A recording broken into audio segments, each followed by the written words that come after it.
보셨으면은 1절부터 16절까지 들어가겠습니다. 다니엘서 1장 1절부터 16절 제가 먼저 읽겠습니다. 유다왕 여호야김이 위에 있은 지 3년에 바벨론 왕 느부갓네살이 예루살렘에 이르러 그것을 에워쌌더니 주께서 유다왕 여호야김과 하나님의 전기구 얼마를 그의 손에 붙이시매 그가 그것을 가지고 신할 땅 자기 신의 묘에 이르러 그 신의 본고에 두었다. 왕이 환관장 아스브나스에게 명하여 이스라엘 자손 중에서 왕족과 귀족의 몇 사람 곧 흥이 없고 아름다우며 모든 재주를 통달하며 지식이 풍부하며 학문에 익숙하여 왕국에 모시는 줄만한 소녀를 데려오게 하였고 그들에게 갈대아 사람의 학문과 방언을 가르치게 하였고 또 왕이 지정하여 자기의 진미와 자기의 마시는 포도주에서 그들의 날마다 쓸 것을 주어 3년을 기르게 하였으니 이는 그 후에 그들로 왕의 앞에 모셔서게 하려 함이었더라. 그들 중에 유다 자손 곧 다니엘과 하나냐와 미사엘과 아사야가 있었더니 환관장이 그들의 이름을 고쳐 다니엘은 벨드사살이라 하고 하나냐는 사드락이라 하고 미사엘은 메삭이라 하고 아사야는 아베느고라 하였더라. 다니엘은 뜻을 정하여 왕의 진미와 그의 마시는 포도주로 자기를 더럽히지 아니하리라 하고 자기를 더럽히지 않게 하기를 환관장에게 구하니 하나님이 다니엘로 환관장에게 은혜와 긍휼을 얻게 하신지라.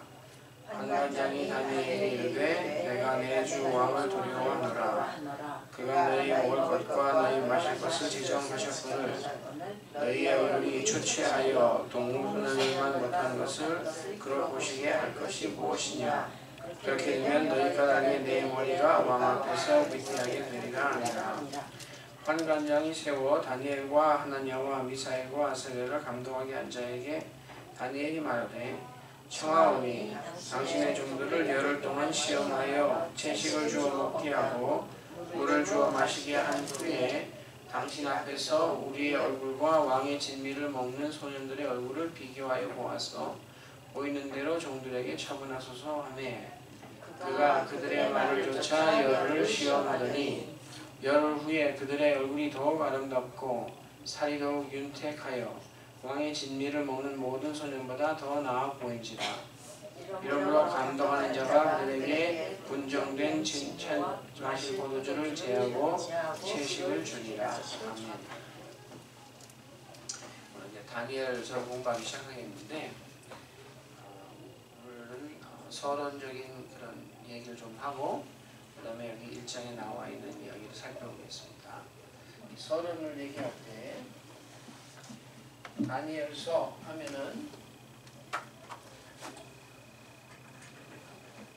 누가 다니엘서를 썼을까요? 네? 누가 기록을 한 것 같아요? 다니엘. 그렇지. 다니엘서는 다니엘이 기록했거든요. 그런데 현대에 와가지고 그 자유신학자들이 말하기를 이 다니엘에는 그 기록된 내용을 보니까 다니엘 후에 한참 후에 일어날 그 예언의 글들이 많이 있는데 이것을 어떻게 다니엘이 기록했겠느냐 하며 다니엘이 아니라고 하는 사람들이 많이 있어요.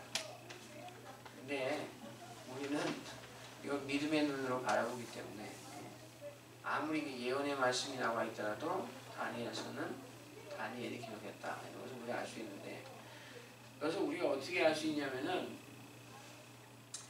가령 마태복음 24장 15절을 찾아보면은 조금 큰 소리 말씀해주세요. 마태복음 24장 15절 찾아보면은 여기 어떤 내용이 나오냐면은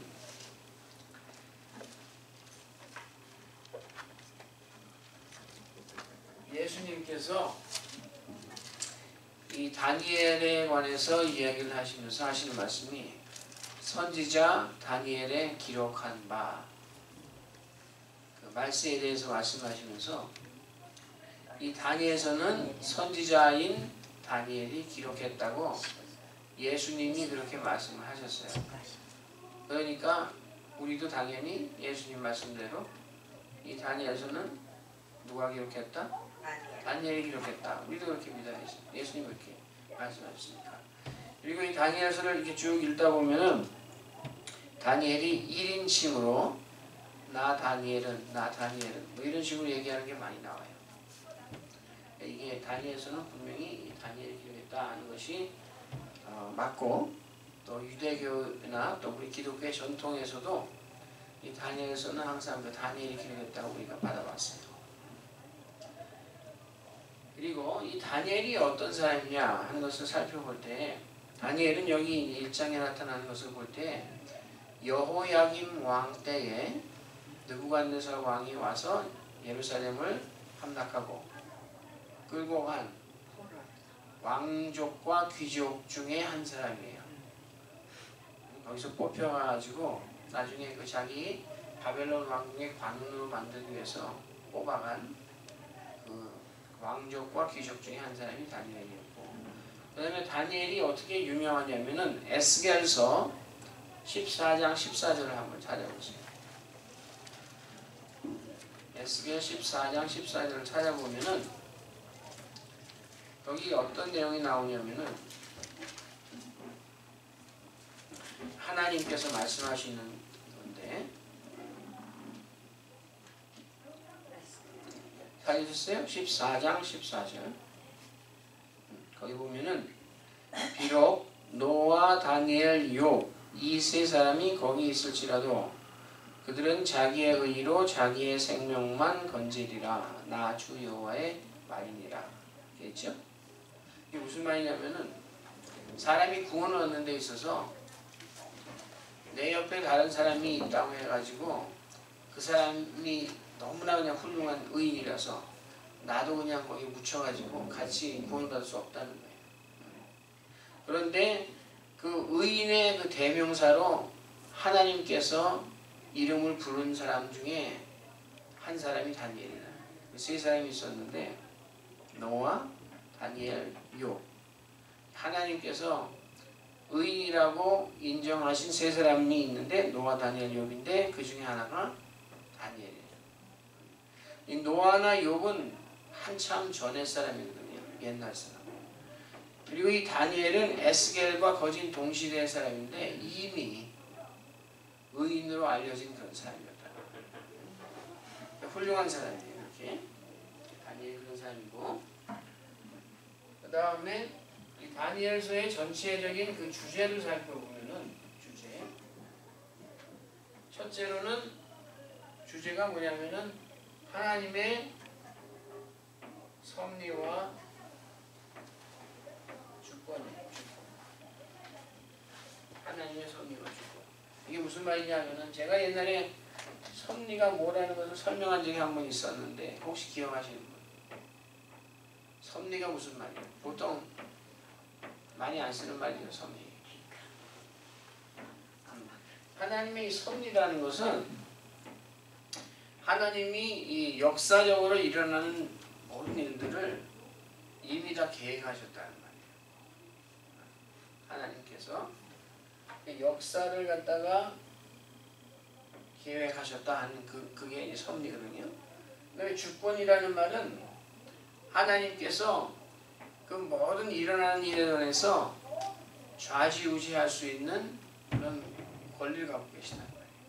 하나님 마음대로 다 할 수 있다는 거예요. 옛날에 우리나라에 어떤 말이 있었냐면 엿장수 마음대로 한다 뭐 이런 말이 있었는데, 엿장수 마음대로가 아니라 하나님 마음대로. 이 역사에 일어나는 모든 일은 하나님 마음대로. 그게 하나님의 주권이란 말이에요.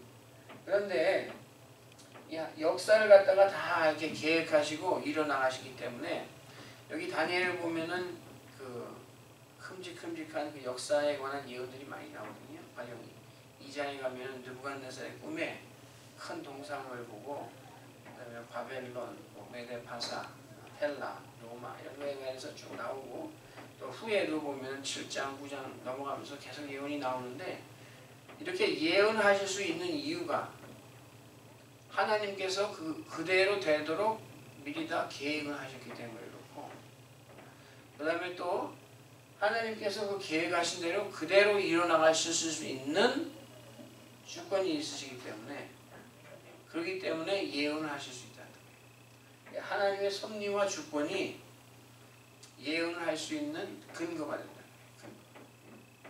그 다음에 이 섭리를 하시되 또 하나 알 것이 뭐냐면은 하나님께서 커다란 그 윤곽만 정해놓으신 게 아니고 세세한 부분까지 다 섭리하셨다 하는 게 성경에서 가르치는 거예요.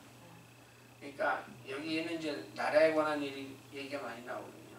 그러니까 무슨 제국이 일어나고 제국이 망하고 이런 큰 사건만 하나님이 정해놓으신 게 아니고 세세한 부분까지도 하나님의 그 주권에 영향이 미친다 하는 것을 우리가 알아야 되는데 그것에 대해서 예수님이 신약에 말씀하신 게 있는데 마태복음 10장 29절에서 30절을 한번 찾아보세요. 마태복음 10장 29절에서 30절.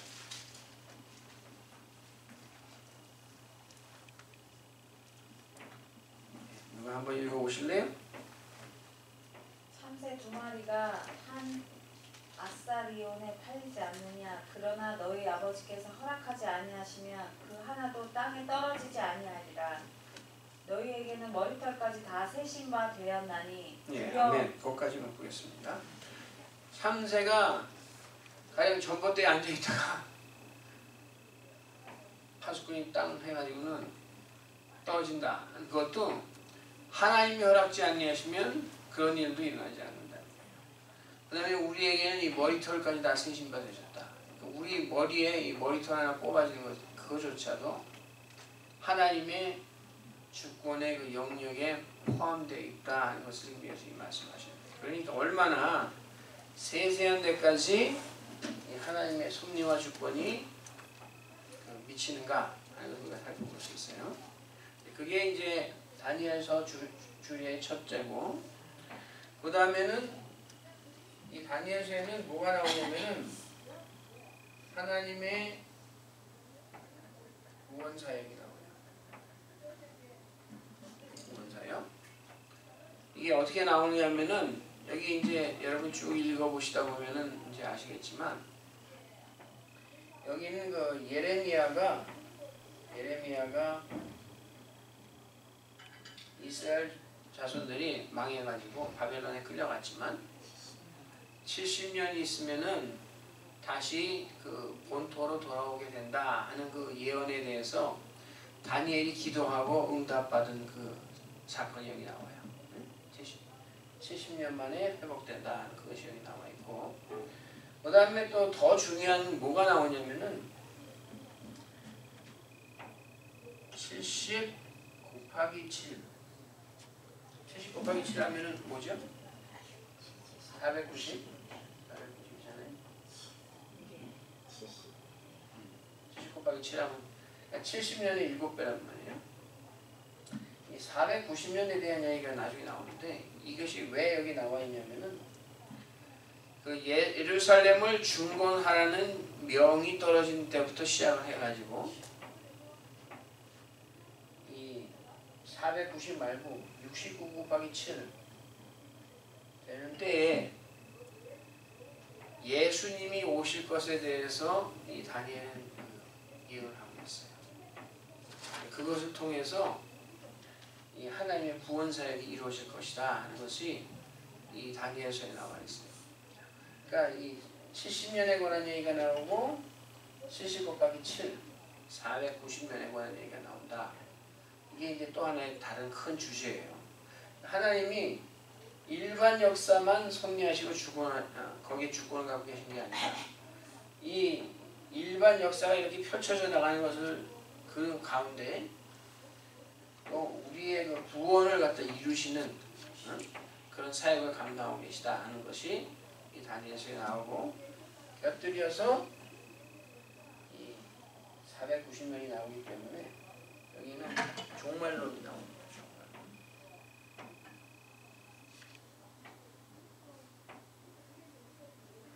이 세 가지가 이 다니엘서를 공부하면서 우리가 살펴봐야 될 큰 주제다 하는 것을 여러분이 머리에 염두에 두시면은 앞으로 공부할 때 좋습니다. 이제 주제가 그렇다고 이제 아시면 되고 1장을 살펴보겠는데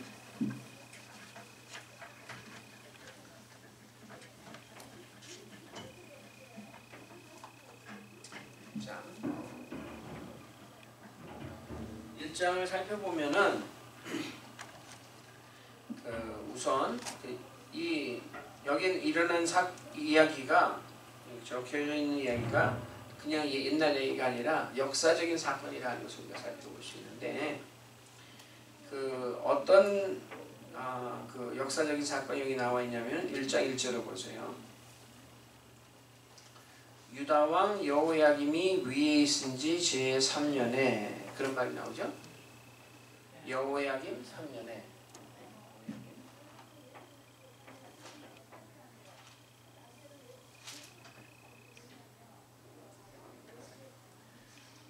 이 여호야김에 대해서는 어디에 보면은 잘 나와 있냐면은 역대하 36장에 보면은 이 역사가 쭉 나와요. 역대하 36장 보면은 나와 있는데 여기에 보면은 우리가 무엇을 알 수 있냐면은 이 이스라엘이 그러니까 유다 나라가 남유다 왕국이 느부갓네살의 침략을 세 번 받아가지고는 이제 많은 사람들이 그때마다 이제 끌려갔는데 여호야김 전에 요시야라는 왕이 있었거든요. 요시야. 이 요시야에게는 아들이 여럿이 있었는데 요시야가 세상을 떠난 후에 그 아들 여호야스라는 그런 왕이 즉위를 했다가 얼마 있지 못하고 물러나고 그 다음에 이 엘리야김이라는 왕이 즉위했었는데 애굽의 침략을 받아가지고는 또 져가지고 이 사람의 이름을 애굽 왕이 여호야김이라고 바꿔버렸어요. 그래가지고 이 사람이 예루살렘에서 11년을 왕으로 했었는데 이 사람이 있는 동안에 느부갓네살이 침략을 해가지고 여호야김 제3년에 예루살렘에 있는 성전의 기명도 많이 뺏어가고 사람도 잡아가고 그랬단 말이에요. 근데 그게 몇 년에 일어난 일이냐면은 BC 605년이에요.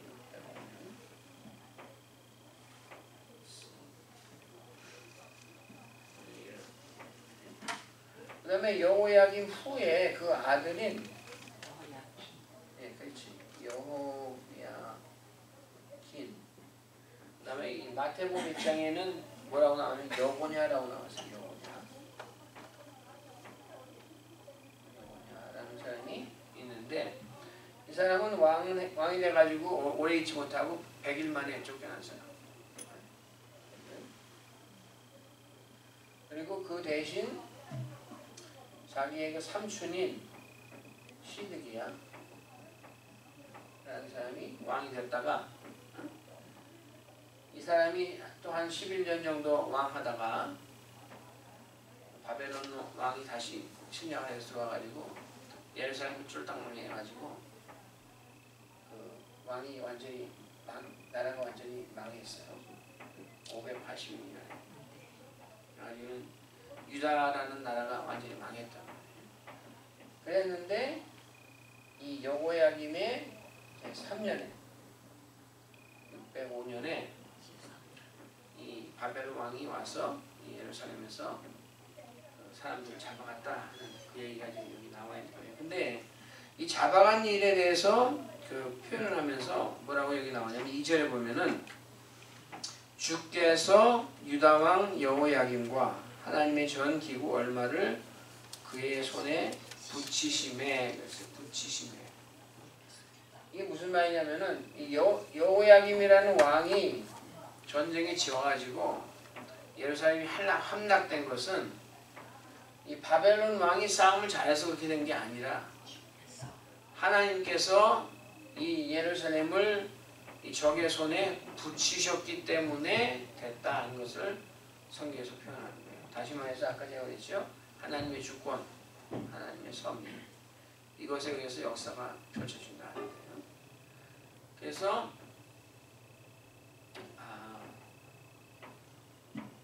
이제 그 유대 땅에서 사람들이 잡혀갔는데 그 중에서 다니엘, 그리고 다니엘의 세 친구 하나냐, 미사엘, 아사랴도 있었다.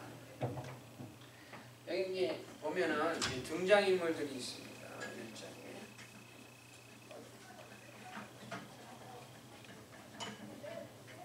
등장인물들이 있는데 말하자면은 좋은 사람, 나쁜 사람 이렇게 나오는데 이 좋은 쪽에 속한 사람이 물론 다니엘이 있겠죠. 하나냐, 미사엘,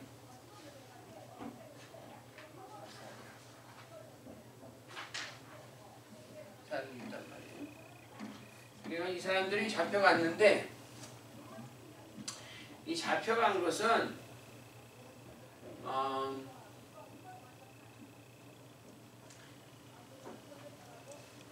제가 아까 605년이라고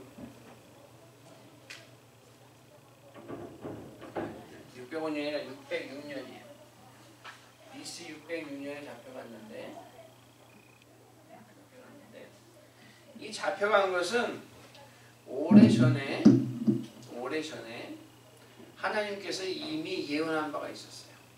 히스기야 왕 때. 히스기야가 죽을 병에 걸렸다가 하나님께 기도를 해가지고 그 병에서 나아가지고 15년 더 연장을 받았거든요. 그때 그 당시에 그 변방이 조그만 나라였던 바벨론에서 사신들이 와가지고 병문안을 했단 말이에요. 왕께서 병에 걸렸다가 낫다는 소식을 들었습니다. 그래서 위로도 하고 또 축하드립니다. 뭐 이런 식으로 했더니 히스기야가 교만해져가지고 기분이 너무 좋아가지고 자기 왕궁에 있는 모든 좋은 것을 이 바벨론 사신에게 다 보였단 말이에요. 그랬을 때 그 하나님께서 이사야 선지자를 보내가지고 하신 말씀이 이사야 39장을 보세요.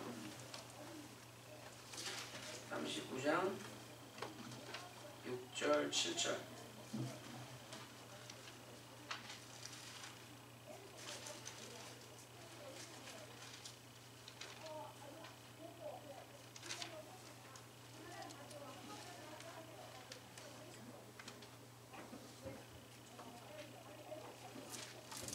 찾으셨어요?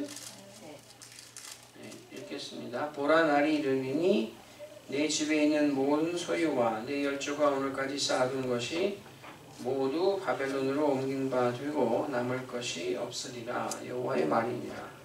또 내게서 날 자손 중에서 몇이 사로잡혀 바벨론 왕궁의 환관이 되리라 하셨나이다. 이런 말이 있단 말이에요. 하나님께서 이사야를 통해서 히스기야에게 이런 예언을 하셨는데 그대로 돼가지고 여호야김 왕 때에 귀족이나 왕족 중에 속해 있던 이런 사람들이 잡혀가지고 바벨론 왕궁에 가가지고 바벨론 왕궁의 그 환관장에게 맡겨졌단 말이에요. 그러니까 지금 여기 이사야 39장에 나온 그런 예언이 그대로 이루어진 거예요. 하나님께서 말씀하신 대로 이루어졌단 말이에요. 근데 여기 그 환관이라는 말이 있는데 환관. 여러분이 환관하면은 생각나는 말이 뭐예요? 내시. 그렇지. 내시라고 생각이 되는데 그 원어에 보면은 이 환관이라는 말을 어떻게 썼냐면은 그 히브리 말로 세리심이라는 말인데 이게 무슨 말이냐면은 그 뭐 내시라는 그런 뜻도 포함되지만 그냥 관원이라는 뜻이 있어요. 관원. 그러니까 뽑힌 사람들이 다 그 자기 생식기를 다 절단 내 가지고는 내시가 됐다 그런 말이 아니라 이 바벨론 궁의 그 관원이 되기 위해서 뽑혔다 한 그런 뜻이 있단 말이에요. 그래서 창세기에 보면은 그 애굽에 그 요셉이 팔려갔을 때 누구의 집에 팔렸냐면은 보디발이라는 사람의 집에 팔렸잖아요. 보디발은 뭐 하는 사람이에요? 바로의 시위대장이죠. 그 사람에게 아내가 있었어요? 없었어요? 있었죠. 이 사람은 고자가 아니란 말이에요. 근데 그 사람을 갖다가 뭐라고 했냐면은 아까 제가 그 말한 그 세리심이라는 단어를 써가지고 그 사람을 표현했어요. 그리고 또 애굽에 있는 뭐 술 맡은 관원장, 떡 맡은 관원장 할 때 그 사람들도 세리심이라고 얘기했단 말이에요.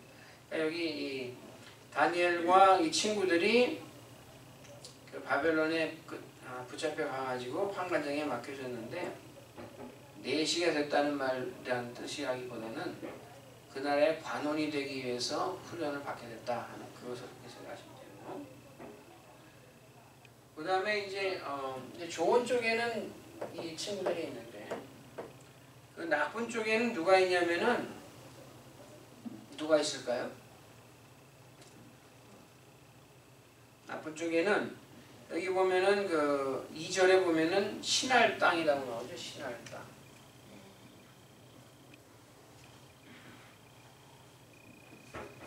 신할 땅이라고 나오는데 이 바벨론이라는 그 왕국이 있는 땅이 신할 땅이란 말이에요. 신할 땅.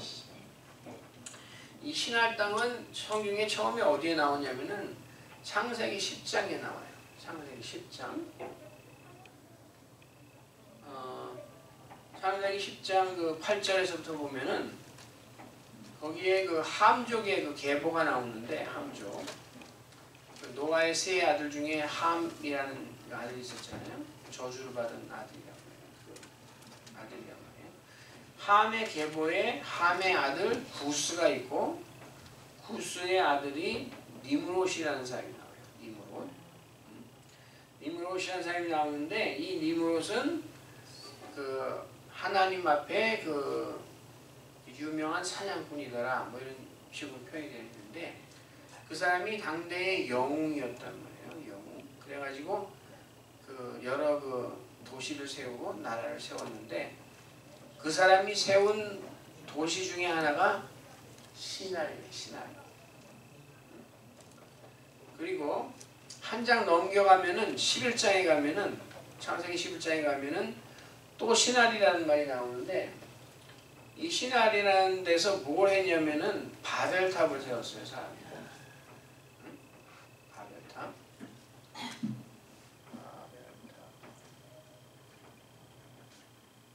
이 바벨탑은 뭘 상징하느냐 하면은 사람이 하나님에게 반역하는 자기가 높은 그런 탑을 쌓아가지고 우리가 땅에서 흩어짐을 면하자.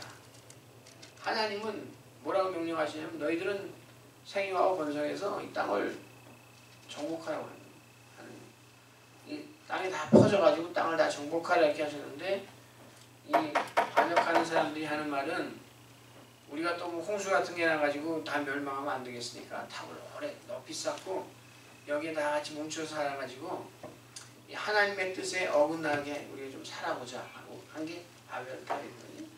그랬을 때 하나님이 그 언어를 혼잡게 하셔서 그 사람들 다 흩으셨는데 이 시날 땅에 바로 이 바벨탑을 세웠단 말이에요. 그래가지고 이 바벨론이라는 나라는 하나님을 대적하는 것의 상징이에요. 성경 처음부터 창세기부터 계속해가지고 요한계시록에 갈 때까지도 요한계시록의 17장에 보면은 또 바벨론이 또 나오거든요. 거기에는 어떻게 표현되냐면은 하나님을 대적하는 큰 음녀라고 나오는데 그리고 그 음녀의 이름이 바벨론이다. 큰 성 바벨론이다. 이렇게 나와요. 이 하나님을 대적하는 이 것들의 상징이 바벨론이고 신할이란 말이에요. 등장인물이 이제 다니엘, 하나냐, 미사엘, 다니엘가 있고 신할 또는 바벨론, 바벨탑이 있던 바벨론이라는 나라가 이제 나온단 말이에요. 그러면 이쪽은, 이쪽 오른쪽 나쁜 쪽은 이 두목이 누구냐면은 누굴 것 같아요? 사탄. 그렇지. 사탄 쪽에 있는 사람들하고 하나님 쪽에 있는 사람하고 싸우는, 그것이 여기 지금 다니엘 1장에 나와 있는 거란 말이에요. 그러니까 언뜻 보기에는 뭐 다니엘이 끌려가가지고 뭐 왕이 준 음식을 먹네 안 먹네 뭐 이게 중요한 것처럼 나오는데, 그게 중요한 게 아니라 실제로는 영적으로 볼 때 하나님의 백성과 사탄의 쪼무라기들이 싸우는 것이 지금 여기의 주이다 하는 것을 여러분 생각하시면 돼요. 근데 사탄에는 이 사탄의 그 쪼무라기들에게는 이 사람들에게도 일종의 그 명령 체계가 있어요. 명령 체계. 계보가 있단 말이에요. 계급이 있고 계보가 있어가지고 이 권세가 가장 많은 사탄으로 시작해가지고 그 밑에 조금 덜 권세 있고 뭐 이런 식으로 쭉 돼 있는데, 그 계보가 뭐냐면은 그 에베소서 6장에 나오는 그 계보예요. 거기 뭐라고 해요? 우리의 싸움은 혈과 육에 관한 것이 아니요 누구와 싸운다고 나왔어요? 그렇지. 제일 밑에 정사, 권세, 어두움의 세상 주관자들과 그 다음에 하늘에 있는 악한 영,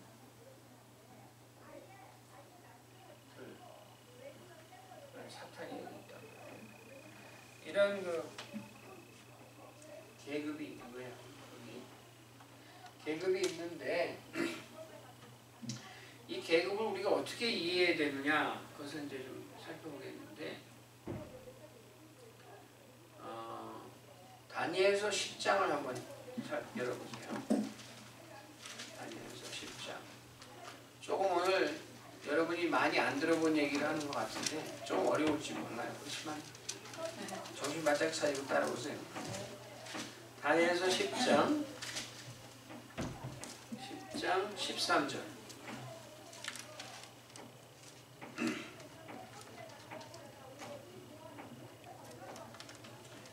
이 10장에는 내용이 뭐냐면은 다니엘이 금식 기도를 하고 있었어요. 금식 기도. 그래서 21일 동안 금식 기도를 하고 있는 그때 하나님의 천사가 다니엘을 찾아와가지고 지금 다니엘에게 얘기를 하는 거예요. 그래가지고 이제 가브리엘 천사가 왔단 말이에요. 그래가지고 하는 얘기가 13절에 보면은, 거기 누가 읽어보실래요? 그런데 바사 왕국의 군주가 20일 동안 나를 막았으므로 내가 거기 바사 왕국의 왕들과 함께 머물러 있더니 가장 높은 군주 중 하나인 미가엘이 와서 나를 도와주므로. 예. 여기 지금 가브리엘이 다니엘에게 올라오고 있는데, 바사는 페르시아잖아요. 바사 그 나라의 군대가 자기를 막아가지고 자기가 이 다니엘에게 오는데 지체됐다 그런 말을 하는 거란 말이에요. 근데 여기에 나온 이 바사국의 그 군대가 이 육체적인 바사 나라의 군대였을까요? 아니지. 우리 육신을 가진 사람이 어떻게 천사를 막고 이렇게 못 오게 하겠어? 천사하고 육신을 가진 그 군대하고 싸울 때는 천사가 아수르의 몇십만 대군을 하룻밤에 싹 죽여버릴 수 있단 말이에요. 히스기야 시대에 그렇게 일을 했거든요. 근데 이 천사 중에서도 높은 천사인 가브리엘이 지금 다니엘에게 오고 있는데, 바사국의 군이 자기를 막아가지고 21일 동안 막아가지고 자기가 오는데 지체됐다 이렇게 얘기한단 말이에요. 여기서 말하는 이 바사국의 군이라는 것은 뭐냐면은 뭘 뜻하느냐? 세상에 있는 그 세력, 군대나 정치 세력이나 이런 세력, 정사, 권세, 이 세력의 뒤에는 거기에 그 미럴 이미지라고 할 수 있는 거기에 해당되는 악한 영의 세력이 있다 하는 것을 여기 지금 우리 가르쳐 주는 거예요. 그러니까 이 땅에 있는 사람 중에 바사왕의 군대가 있다면은 이 군대의 세력을 부여하고 있는 악한 영들의 그 바사군에 해당되는 악한 영들이 또 있다는 걸 말해주고 있어요. 무슨 말인지 아시겠어요?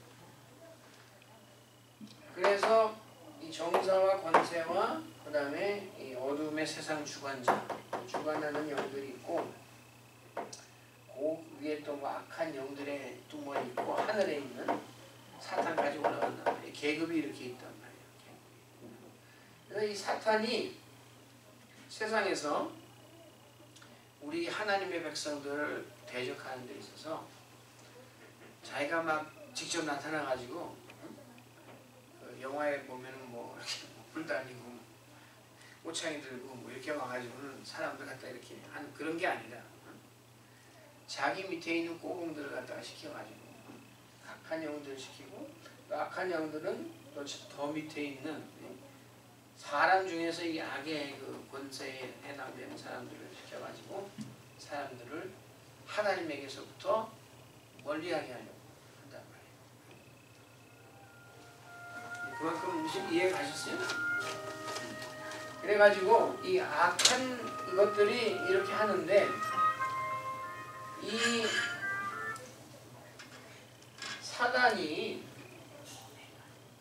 이 세상에서 그 악한 그 계략을 있는데 사단의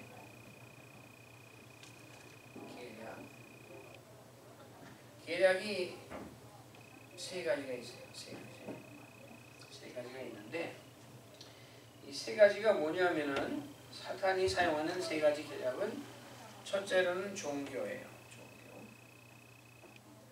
세상에 있는 종교를 사용합니다. 그 다음에는 정치, 셋째로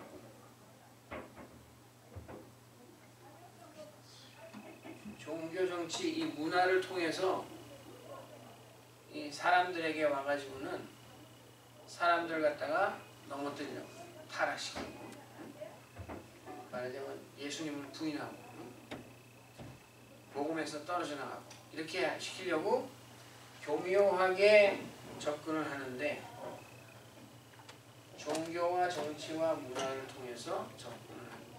종교와 정치와. 근데 그것이 지금 이제 다니엘 1장을 보면은 그런 모습이 이렇게 나와 있는데 여러분이 그것을 이렇게 뽑아낼 수 있어야 돼요. 사탄이 다니엘과 하나냐와 아사야와 미사엘에게 이렇게 접근했구나 하는 것을 살펴봐야 됩니다.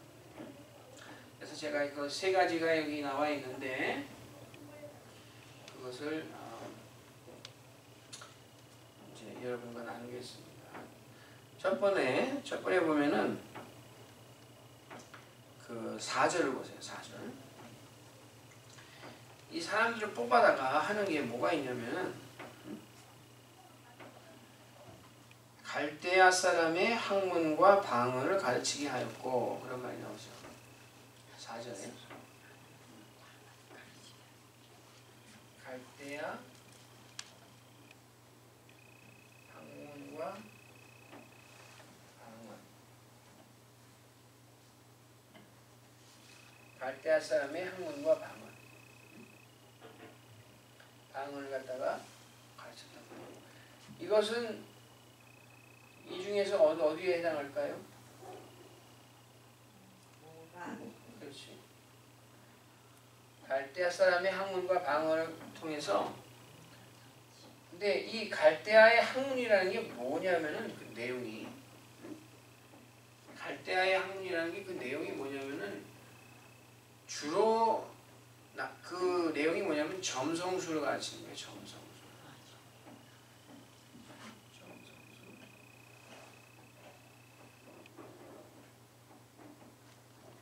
이 점성술은 점성술이 뭐냐면은 하늘에 있는 별의 움직임을 보고 말하자면 그것을 가지고 사람의 운명을 논하고 국가의 존망을 논하는 거예요. 이게 점성술이거든요. 하나님께서 이 일월성신을 다 만드셨죠? 창조하셨죠? 하나님께서 몇째 날에 창조하셨나요? 해와 달과 별들을. 6일 동안. 아니 몇째 날, 그 중에 하루에 몇째 날에? 힌트? 창세기 1장을 한번 펴보세요.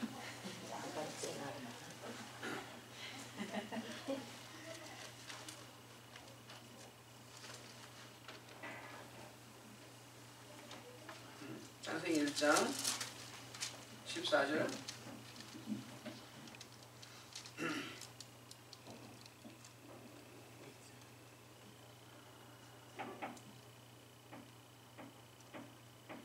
찾으셨어요? 그래 보면은 하나님이 하늘의 궁창에 광명을 지으시고 큰 광명, 작은 광명을 지으시고 또 별들을 만드셨다 말이잖아요. 해와 달과 별들을 만드셨고 그 다음에 14절에 보면 이런 말씀이 있어요. 그 광명으로 하여 징조와 사시와 일자와 연한이 이루라. 이게 무슨 말인 것 같아요? 징조와 사시와 일자와 연한이 이루라. 이 하늘의 천체를 보고 하나님께서 사람들에게 주신 것은 뭐냐면은 이 시간의 흐름을 알 수 있게 해주신 거예요. 연한, 일자 이런 말은 뭐냐면 그러니까 days and years. 이 시간의 흐름을 우리로 깨닫게 해주시기 위해서 이 일월성신을 다 창조하셨단 말이에요. 그리고 또 여기 또 징조라는 말이 나와요. 징조. 1장, 그 창세기 1장. 징조라는 말은 그 sign이라는 말이에요. sign. 그러니까 어떨 때는 하나님께서 그 하늘의 별들을 통해서 우리에게 그 주시고자 하는 특별한 뜻이 있을 수도 있다는 거예요. 그래서 그 예를 들어서 성경에 어떤 예가 나오냐면은 그 아브라함에게 복을 주시면서 하나님이 너 하늘의 이 별들을 보라. 네 자손이 하늘의 별들과 같이 많게 해주겠다. 이것은 하나님께서 뭘 가르치냐면은 하나님의 언약에 대한 하나의 그 본보기로 이 별들 갖다가 말씀하셨다. 누구? 괜찮아요. 그 다음에 여러분이 잘 아시는 사건이 있었어요. 예수님이 태어나실 때 동방 박사들이 뭘 보고 왔죠? 별을 보고 왔단 말이에요. 이 별은 옛날에 그 민수기 24장 17절에 야곱에게서 나올 큰 별에 대한 예언이 있었거든요. 근데 그것이 우리 그 성경학자들이 얘기하는 걸 보면은 메시아에 관한 그 예언이었을 것이다 얘기하는데 그것을 이 동방에 있는 박사들이 그런 예언에 대해서 알고 있었는지 뭐 정확히는 우리가 모르지만 하여튼 그런 별에 해당하는 것을 봤기 때문에 그 예수님의 그 탄생을 알고서 유대 땅에 태어나실 탄생하실 이 큰 왕에 대해서 알고서 찾아왔단 말이에요. 이렇게 가끔 하나님께서 이 별을 가지고 하나의 징조로서도 사용하시는 경우가 있어요. 성경에도 있으니까 있단 말이에요. 그렇지만 하나님께서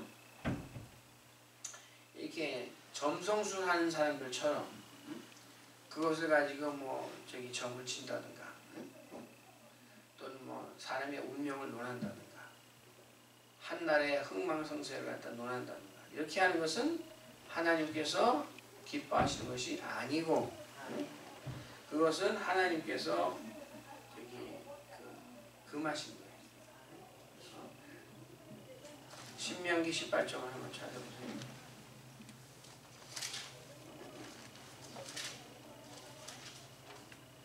신명기 18장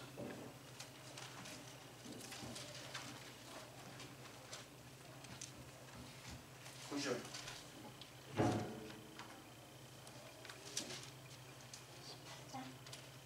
18장 9절부터 한번 보세요.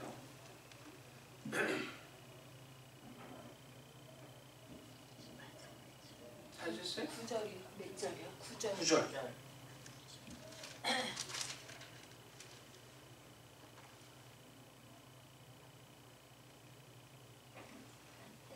네, 읽어보세요.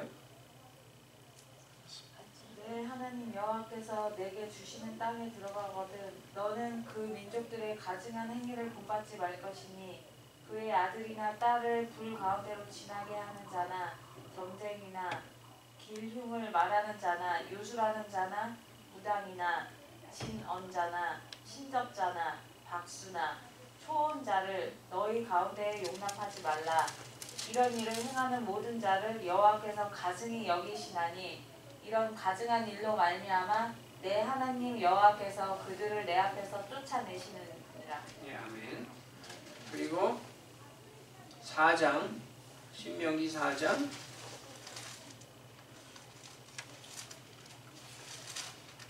19절도 한번 보세요.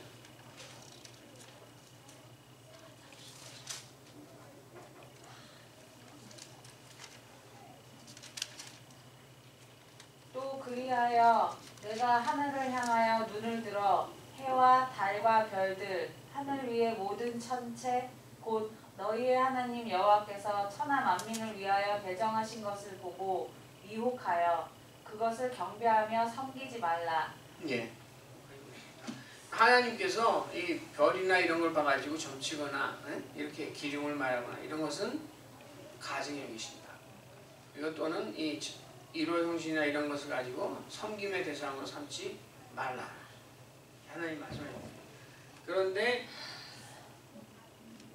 이 바벨론에는 그런 학문이 점성술이 발전했어요. 이게 이 학문적으로 그런 것을 갖다가 이 이스라엘에서 잡아온 이 사람들에게 이렇게 주입시키려고 했다는 말이에요. 그게 이제 하나 있고, 그 다음에는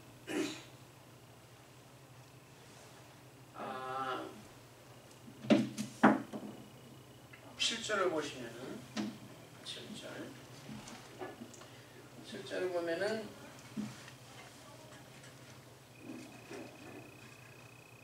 뭐가 나오냐면은 옛날에 우리나라가 일제시대에 있을 때 했던 것처럼 창시계명이라는 거 했잖아요. 이러고 있어요. 그래서 이 사람들이 이 이스라엘 사람 중에서 잡아온 다니엘, 하나냐, 미사엘, 아사랴의 이름을 바꿔가지고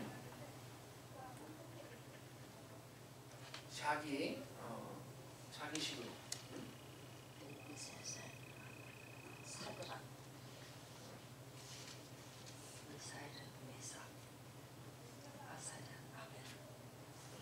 아벤누고라고 이렇게 이름을 다 바꿨어요. 근데 이 이름을 바꾼 게 그냥 이름을 바꿨다는 그 이상의 뜻이 여기 지금 담겨 있는데, 왜 그러냐면 가령 뭐 우리나라에서 뭐 김씨를 갖다가 김우라상 뭐 이렇게 했단 말이에요. 일본 사람이 했듯이. 그것도 지금 막 울분이 터질 만한 그런 일인데, 왜 우리 고유한 그 조상의 이름을 바꿔가지고 일본식으로 이름을 고쳐, 그것도 지금 울분이 터질 일인데, 이 이름을 바꾼 이것을 살펴보면 그 뜻이 있는데, 이 다니엘, 하나냐, 미사엘, 아사랴라는 그 이름에는 전부 어떤 말이 들어가 있냐면, 여기 또 여기 야라는 말 발음이 있잖아요. 야. 엘이라는 말은 무슨 말이에요? 하나님. 여기 야라는 말은 뭘 뜻하냐면은 여호와. 여기 전부 하나님에 관한 그 이름들이거든요. 여기. 이 다니엘이라는 말은 이 단이라는 말은 그 심판하다는 거예요. 하나님은 심판 주시다. 하나냐? 하나님은 이거 하나님에게서 그 자비를 입었다. 미사엘 하나님께서 요구하신다. 아사랴 하나님께 도움을 받았다. 뭐 이런 뜻이 있는 이름이란 말이에요. 이름이 이 유대에서 살 때는 전부 그 이름에다가 이 하나님을 집어넣은 거예요. 하나님. 이스라엘의 하나님 여호와 하나님에 관해서 그 하나님의 그 말하자면 속성을 갖다가 선포하기 위해서 이름을 줬단 말이에요. 이름을 줬는데 이 하나님이 들어간 이름을 바꿔가지고 이쪽에 있는 그 이름은 전부 어떤 이름이냐면 여기 벨드사사라니 벨은 그 바벨론의 그 신 중에 하나예요. 이게 벨이라는 그 신이 보호한다 뭐 이런 뜻이랍니다. 벨드사살. 그 다음에 사드락 여기 악하고 여기도 악이라는 말이 들어가 있는데 악 발음이 들어가 있는데 이거는 또 그 아쿠라는 그런 신이 있었어요. 아쿠 바벨론에 그 아쿠라는 그 신의 그 성품을 나타내기 위해서 사드락 그러니까 inspired of 아쿠 그러니까 아쿠에게 감명을 받았다 또는 아쿠에게 속했다 그런 뜻으로 여기 이름을 지었단 말이에요. 그리고 아벤느고라는데 이 느고라는 것도 또 바벨론의 그 신이에요. 그래서 아벤느고라는 것은 이 느고 신의 종이다 그런 뜻이란 말이에요. 그러니까 이 이스라엘 하나님의 이름을 다 빼고 이 사람들의 이름에서 이 이방 신의 이름을 이 사람들의 이름에다 집어넣어 가지고 그 이름을 고쳤어요. 이 세 중에 어떤 거에 속할까요? 종교. 그렇지. 이 종교적인 이 생각하는 것을 아예 이름을 바꾸면서 바꾸려고 했단 말이에요. 그러니까 가령 다니엘이 내 친구라고 생각해보세요. 그래서 놀 때 야 다니엘아 이렇게 부르는 것을 그 이름 하나에서 무슨 뜻이냐면 하나님은 심판 주시다. 하나님 심판 주시다 하는 것을 이름을 부를 때마다 이렇게 지금 상기시키는 그런 이름인데 그 대신에 벨드사사이라고 부른다는 것은 벨신이 보호한다. 벨신이 보호한다. 이름을 이렇게 바꾸면은 이 매일 생활에서 벌써 이 생각하는 이 개념이 바뀌는 거 아니에요? 그렇지?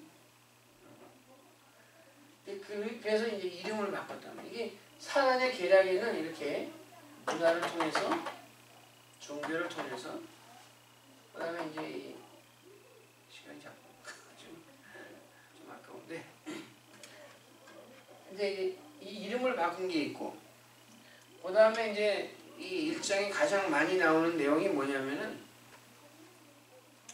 이 다니엘과 그 세 친구들에게 왕이 지정해 가지고 그 자기의 진미 중에서 이 소년들에게 그 음식을 제공하도록 했다는 거예요. 왕이 먹는 것을 이 소년들이 먹게 하고 왕이 마시는 포도주를 이 소년들이 마시겠다 하는 그런 내용인데 제가 오늘 한 5분밖에 안 남아서 제가 여러분에게 그 생각할 것을 일종의 숙제를 한번 드려보겠습니다.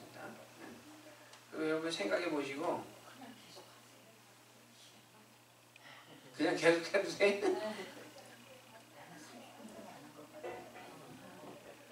그러면 글쎄 빨리빨리 해가지고 5분에 끝내. 근데 이쪽 이름은 아람어죠, 그러니까. 이게 벨드사사 이건 아람어로 이거는 그렇지. 네. 저거는 히브리어고. 그죠? 이거는 그러니까 유대 사람들의 말이고 네. 이거는 아람. 바벨론식의 말이지. 바벨론식. 그러니까 이름을 이렇게 바꿨단 말이에요. 그 다음에는 이제 여기 나오는 게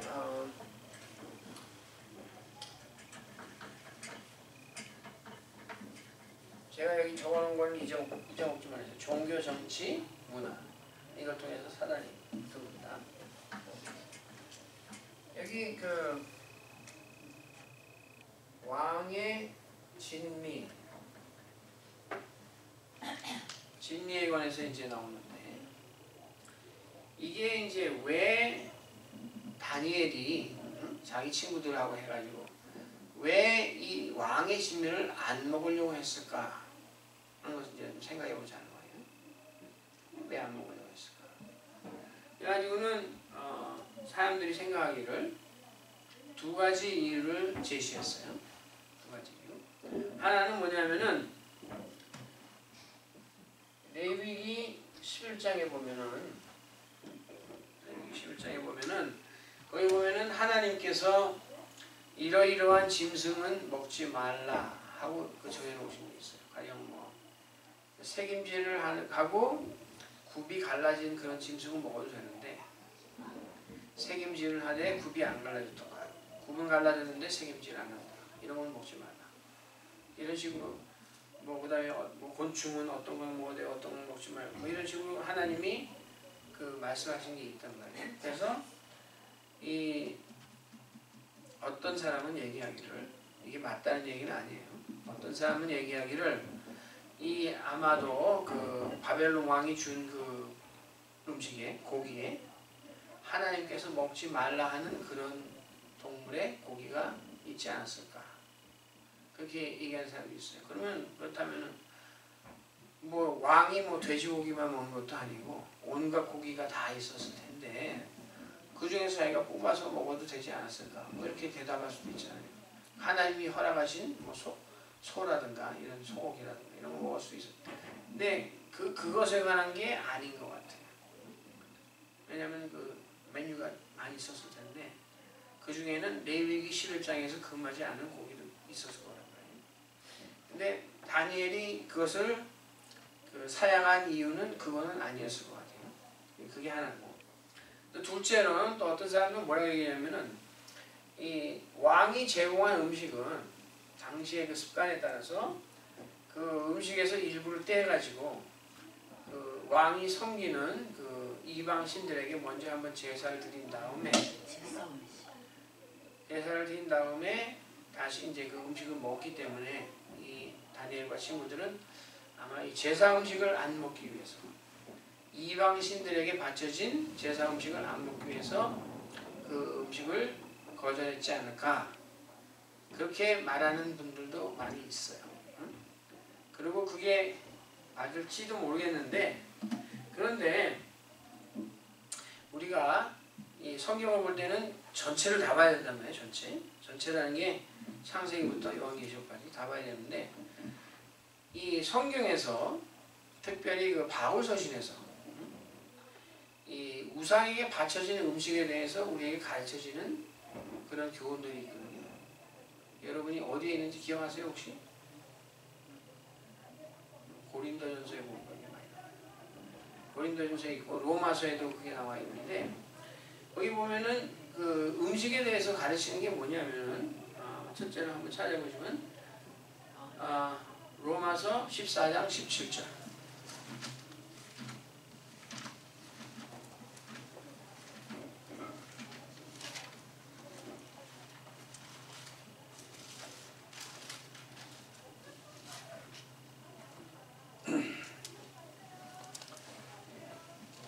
빨리 하기 위해서 제가 읽겠습니다. 로마서 14장 17절에 보면은 하나님의 나라는 먹는 것과 마시는 것이 아니요 오직 성령 안에서 의와 평강과 희락이라. 이 먹고 마시는 것이 하나님의 나라에 직접적으로 이 좌지우지하는 게 아니라는 말씀이에요. 그 다음에는 또 어디를 살펴볼 수 있냐면은 고린도전서 8장을 보세요.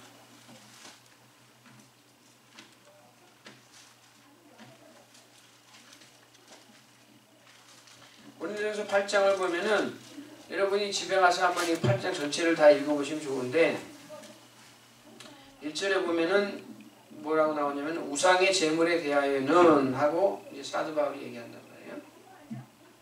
그리고서는 이제 그 바울이 여기 쭉 읽어보면 하는 말이 뭐냐면은 가령 이제 4절에 보면은 우상의 제물 먹는 일에 대하여는 우리가 우상은 세상에 아무것도 아니며 또한 하나님은 한 분밖에 없는 줄 아노라. 이렇게 나와있어요. 이게 무슨 말이냐면은 음식을 우상에게 바치다가 해가지고 그 우상이 실제로 무슨 힘이 있어가지고 이 음식을 어떻게 나쁘게 하는 게 아니라는 말이에요.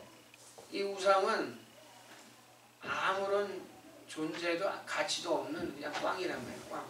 그 꽝이 내가 아니라 어떤 이 우상을 섬기는 그 사람들이 음식을 갖다 놓다 해가지고 그 우상이 이 음식을 어떻게 바꿔놓다든가 그런 건 아니라는 거예요. 사도 바울이 가르치는 게. 그리고 5절에 보면은 하늘이나 땅이나 신이라 칭하는 자가 있어 많은 신과 많은 주가 있으나 그러나 실제로 하나님은 한 분밖에 안 계시다. 그리고 8절에 보면은 식물은 우리를 하나님 앞에 세우지 못하나니 그런 말입니다. 먹고 안 먹고 하는 것 때문에 하나님과의 관계가 멀어지거나 가까워지거나 그런 게 아니라는 것을 가르치고 있는데 단지 이 사도 바울이 여기서 이 고린도전서에서 가르치는 게 뭐냐면은 그런 거에 대해서 이 마음이 약한 사람들이 있다는 거예요. 어떤 사람들은 신앙이 약해가지고 아직 어린아이와 같아가지고 우상의 제물을 먹는 것을 자기가 꺼리기도 하거니와 다른 사람이 믿는다는 사람이 그것을 먹는 것을 보면은 자기 마음에 상처를 받는 그런 연약한 사람들이 있기 때문에 그런 사람들을 위해서 자기는 차라리 안 먹겠다. 그런 식으로 이제 사도 바울이 얘기하고 또 고린도전서 10장을 가보세요.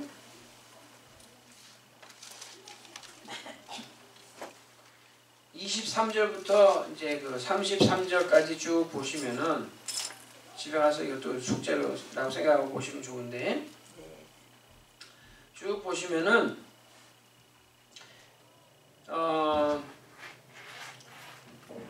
26절에 보면은 가령 땅과 거기 충만한 것이 주의 것입니다. 모든 식물은 다 하나님께로부터 온 거라는 거예요. 그래서 가령 너희가 불신자 집에 가서 그 앞에 음식을 차려놓은 것을 그것을 차려놨는데 그것을 보고서는 이것은 이 집은 그 불신자니까 제사 음식일 수도 있겠다 해가지고 따져가지고 나는 안 먹겠습니다 이러지 말라고 여기 나왔어요. 그냥 먹으라고. 물어보지 말고. 그렇지만 만약에 이게 제사 음식이라는 것을 알게 되면은 너는 먹어도 되는데 네가 하는 그 행동을 보고 시험을 받을 사람이 있을 수 있으니까 다른 사람이 이 마음이 약한 사람이 그것을 고려해가지고 알게 되면 먹지 않는 게 좋겠다. 이런 식으로 이제 사도 바울이 얘기하는 것을 볼 수 있다.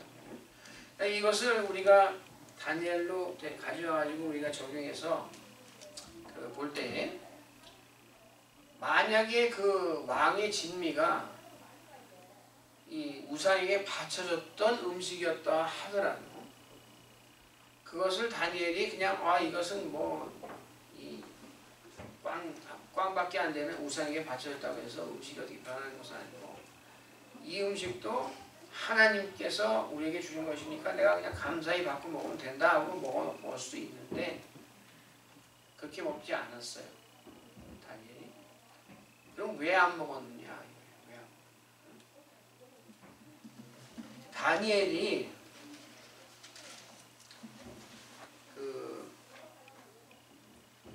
안 먹은 이유를 좀 더 살펴보면은 아까 제가 얘기했잖아요. 종교, 문화, 정치. 그래서 아까 그 종교에 관한 거에서 그 이름 개명하는 거에 대해서 얘기했고 문화, 점성술에 대해서 얘기했고 이 정치라는 거에 대해서 지금 얘기하고자 하는데 정치. 이렇게 그 왕의 진미를 먹게 되고 왕의 그 포도주를 먹게 되고 이 왕의 그 온갖 총애를 받아가지고 결국 그 느부갓네살 왕의 궁정에서 관원이 된다는 것은 정치적인 세력을 조금 얻어가지고 이 이방 사람의 궁정에서 내가 호화롭게 살 수 있게 된다 하는 그것을 나타내는 거예요. 이 정치적인 힘의 유혹에 그냥 넘어가가지고 그냥 going along 하는 것이 된단 말이에요. 그럼 여러분이 생각해 보시면은 포로로 잡혀왔다가 포로 잡혀올 때는 여러분 그 상황이 어떠냐면은 끌려오는 거예요. 끌려오는 거. 옷도 다 벗겨가지고 창피하게 끌려와가지고 그런 상태에 있다가 갑자기 그냥 호화창나는 데에 이렇게 들어와가지고 진미를 먹게 되고 왕의 그 관원이 되는 걸 되면 사람이 자기의 그 뿌리 나는 하나님의 택하신 백성 이스라엘 나라의 백성 유대 나라의 백성으로 하나님을 섬기던 사람이었다는 것을 잊어버리게 돼요. 여러분 안 그러실 것 같아요. 우리나라에 옛날에 일본 사람들이 와가지고 뭐 이완용이니 뭐 이런 사람들을 갖다가 어떻게 구워 삶느냐 다 그런 사람들에게 일본 그 궁정에 뭐 백작이니 공작이니 뭐 이런 칭호를 다 주면서 그 재물뿐이 아니라 권리를 갖다가 줍니다. 높은 지위에 있게. 그래서 이 사람들이 다 넘어갔어요. 다니엘도 만약에 그런 식으로 했다면은 이 이방의 그 타락한 그 권리, 정치적인 권리에 넘어갈 수 있기 때문에 그것을 거절한 거예요. 그리고는 한다는 말이 저희를 10일 동안 시험해 보십시오. 그래서 우리가 윤택하면은 우리를 내버려 두십시오. 했단 말이에요. 그랬더니 하나님께서 은혜를 있게 하셔서 그 시험을 패스하고 아무것도 해야겠다 하는 것을 얘기하는데 이 바벨론 사람들이 이 다니엘이나 이 친구들에게 이런 진미를 먹이고 뭐 이렇게 대우를 잘해주고 이렇게 할 때에 그 중심에는 이 소년들을 어떻게 생각했느냐 하는 것을 우리가 살펴볼 수 있는 그 구절이 하나 있는데 그 2장 25절을 보세요. 2장 25절.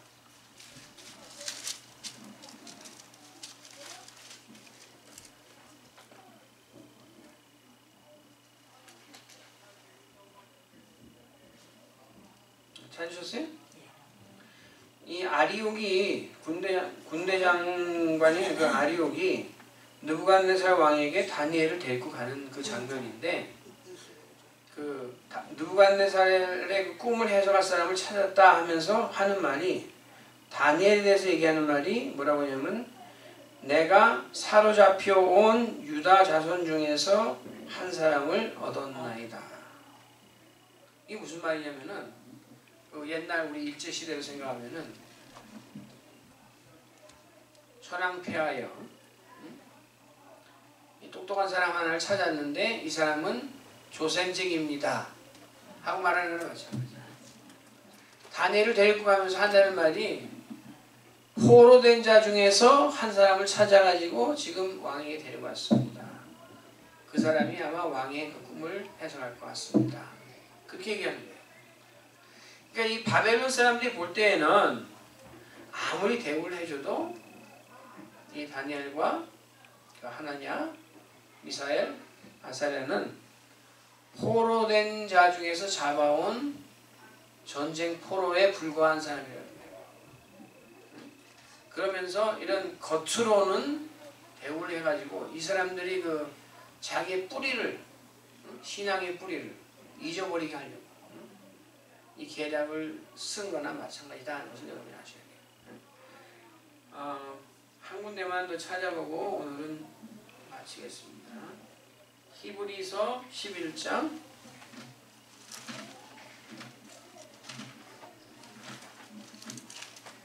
25절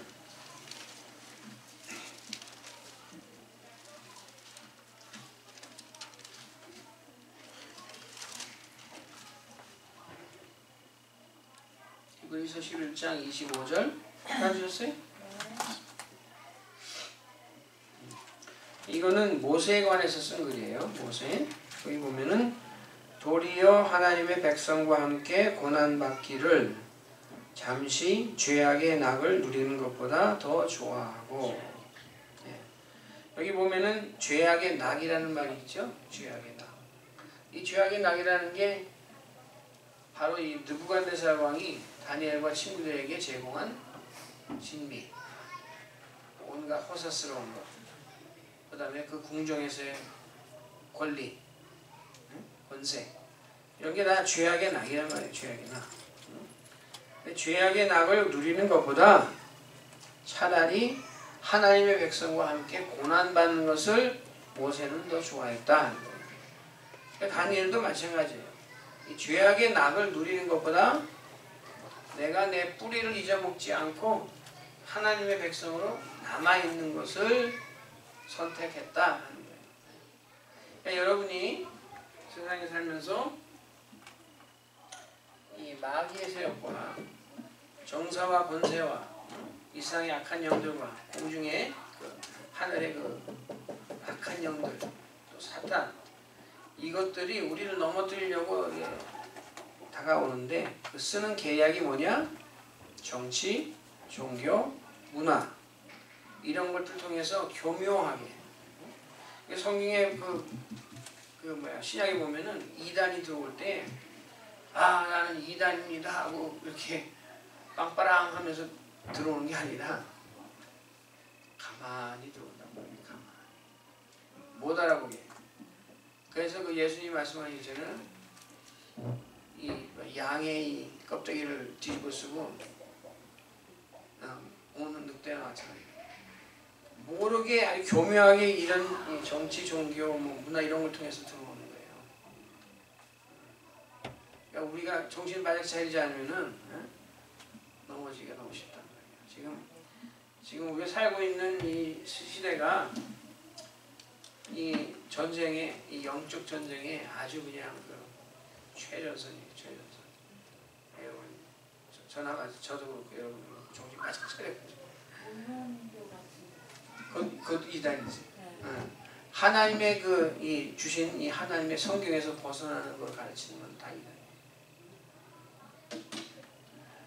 그 정도 하고 벌써 한 15분 초과했는데 여러분 끝까지 잘 해주셔서 고맙고 기도하고 마치겠습니다. 하나님 감사합니다. 저희들을 하나님의 전신갑주를 입혀주셔서 악의 세력과 싸우는 군사로 삼아주심을 감사합니다. 군사로 뽑힌 자는 그 뽑으신 분을 기쁘시게 하기 위해서 사명을 감당해야 하오니 저희가 하나님을 기쁘시게 하기 위해서 이 마귀의 그 책량을 뚫어보고 마귀가 정치, 문화, 종교에 가든 수략으로 저희들에게 다가올 때 하나님의 그 검, 성령의 그 말씀, 이 성경의 말씀을 가지고 우리가 이겨낼 수 있게 하여 주시옵소서. 아멘. 이 모든 말씀 예수님 이름 받들어 기도합니다. 아멘. 하늘에 계신 우리 아버지여 이름이 거룩히 여김을